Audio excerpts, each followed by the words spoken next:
Tom, the floor is yours. Hi everyone, I am Tom Holland. You might recognize me as your friendly neighborhood Spider-Man, and I am here to tell you that Spidey's back for an all-new adventure in Spider-Man No Way Home. I know people say this a lot, but I mean it when I say that you're gonna see things in this movie that you've never, ever seen before. I'm talking about pumpkin bombs, sandstorms, the multiverse, which, okay, you might have seen them before, but I promise, not like this and not together. Also, Peter Parker is finally heading off to college and the word is out. So yeah, everyone knows that he is Spider-Man. So throw your fan theories out the window. They're probably not true, or are they? And get ready to see one of the most ambitious films we've ever made. An incredible story with lots of heart, laughter, high-flying action, mind-blowing effects, and some insane villains. No Way Home is the culmination of the Homecoming trilogy and the start of a multiverse of possibilities. Now I have the honor of introducing some legends. Please enjoy this exclusive panel with my dear friends Alfred Molina, Willem Dafoe, and Jamie Foxx here at CCXP. Whoa! Oh my God! This is amazing! What excited you most about returning to Spider-Man franchise and reprising these iconic roles?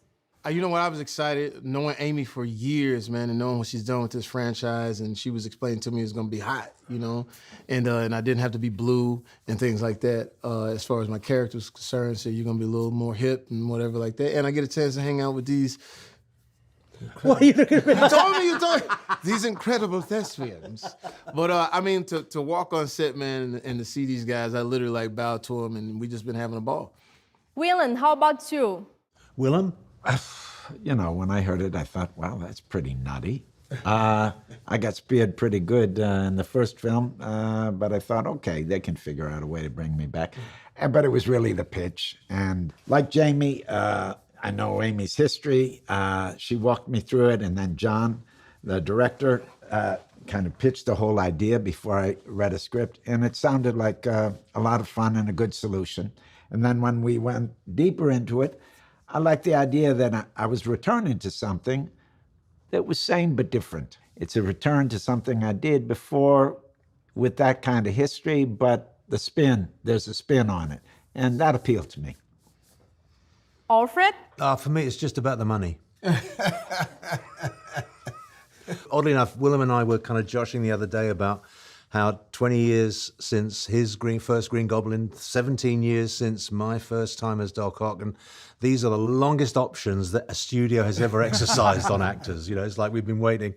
But it's the material, the pitch was excellent, and to be honest, when the idea was first suggested, my first thought was, hang on, I'm 17 years older, I've got chins, I've got wrinkles, you know, I mean, what are they going to do? And then, of course, I suddenly realized, wait a minute, they've got the technology. This isn't going to be a problem. But it's been very nice to come back to something that is familiar, but at the same time completely new, because the technology has moved on phenomenally since in the last couple of decades, you know, and so that's it's kind of still exciting. How did it feel to put the costume back on? You want to know the truth?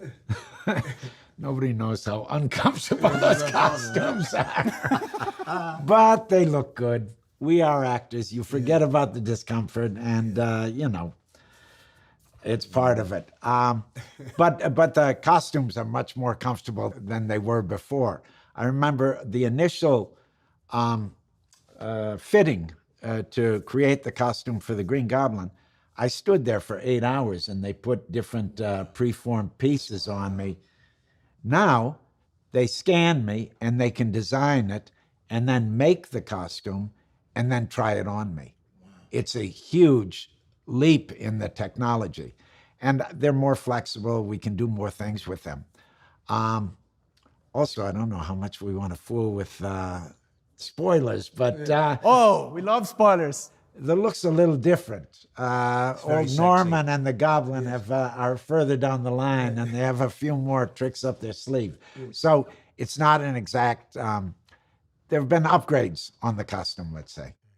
Alfred, how about you? Yeah, well, the main difference between that film and this one is that the tentacles are all kind of CG now. They'll all be superimposed on me at a later date. Whereas in the original movie, they were mechanical, and I had them attached to me, and we had puppeteers working them and stuff. So that's the big difference. But it's just a great story. It's a wonderful world to be in. We're having, if I say so myself, we're having a lot of fun. A lot of fun. Jamie? I'm happy we got a brand new start, a brand new look. The blue, when we did it the first time, it was look, man, I didn't care. I was just happy to be in this wonderful chorus, and it was like you said, it was sort of like 2 or 3 hours or whatever like that. But with this new is fly. The homies is like, okay, we get you now. When I was blue, they still roll with me, but okay, you blue. But with this one, it just feels more comfortable, and I think it feels more today, modern, not trying so hard. Like I sort of related to R&B. Back in the day, in R&B, you used to have fringes on your outfit and, and like shoulder pads and things like that. Now you can sing, so it's like now we're just singing. What do you love most about portraying a villain? The thing about grounded villains is that, and this is what's so wonderful about the villains in the Marvel universe, if you like, is that so many of them become villains almost reluctantly, almost in spite of themselves. An accident happens or some terrible tragedy and it transforms them.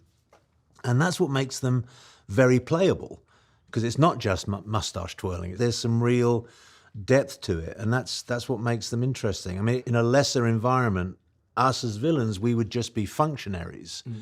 We would just be there to, get the plot going. But here we've got real storylines. We've got they are real people, and so it's Green Goblin has a case to state this time. Yeah, he's trying to make his case, a philosophy of life. It's not just about some kind of abstract muscle twirling power grab. It's about. Are you suggesting I'm a mustache twirling power grab? Now look here, I'm classically trained. But now a tricky one. Which villain is the most terrifying? Oh man, it's crazy. It's crazy because, like I said, we've just been watching Willem, and it seems personal. because with Electro, it's like Electro and us. It's to the world. The world did me wrong. But when something is personal, and you could go all the way back to Shakespeare, when something is personal, and that either that jealous thing, there's nothing that can beat that. No matter what costume you put on, no matter what you say. So when he speaks, he has the power, and I think you'll really. But I'm being right though. It'd be different if I was blowing. Like here's the thing. But if I was blowing, good to me. But here's the thing. But if I was blowing smoke, he'd know it. Here's the thing. It's personal, and anytime you can get a character to be personal in the movie, it has the most weight. So.